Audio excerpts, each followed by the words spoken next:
Hi, Gene in Jersey, welcome to the show. Thank you so much for the great campaign, and I would like you to talk about the general strikes in Spain and in England to inspire us in America, or the U.S. America, which has not had one general strike, and also the idea that we really need to have a 30-day general strike so we can stop the system and turn to socialism. I'd like to hear what you have to say in terms of women and people of color leading that in a leadership role. Well, it's easy to call for such a general strike, quite another thing to achieve it, and quite another thing to know what we would do with the power that would fall into our laps as a result. We're a long way from that, either in Spain or in England, and much further away from that in the United States. But there's another issue that has to be faced by progressive people.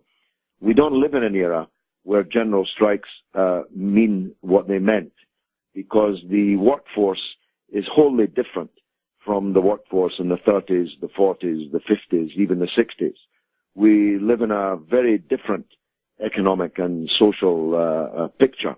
It's not different in its fundamentals, but it's different in its makeup. And there are huge numbers of people that need to be won to the progressive cause who are not organized workers, who are not in unions, and for whom the idea of a general strike is meaningless. There are small business people, there are people who are unemployed, there are people working in professions for whom a general strike is meaningless. We need to make a coalition of organized working people, people of color, women, people who are amongst the most oppressed in our society, the immigrants, the minority ethnic communities. We need to find ways of bridging all of these things, because they are what makes up the 99%. The 99% are not blue-collar, trade union card-carrying people for whom a general strike is the obvious answer. I have no doubt that in any revolutionary situation, general strikes would be a part of the developments that were going on. But let's start uniting people and organizing them, educating them, agitating them about the possibilities that lie ahead of us. And okay, well, in your campaign, how did people of color and women take leadership roles? Well, they burst onto the scene. It was a truly extraordinary thing to witness. It was watching theory become practice. I told you at the beginning of this brotherhoodism, where the elders in the society effectively moved thousands of people in previous elections and in other respects to the polls to vote for whoever the brotherhood had pledged its loyalty to.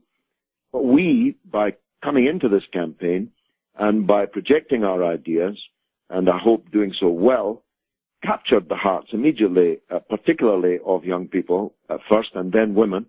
And those young people and those women began to work in their own households. And these are extended households, of course. It's not just Ma and Pa and the kids, it's Ma and Pa and the kids, and her Ma and Pa and his Ma and Pa and his sisters and brothers.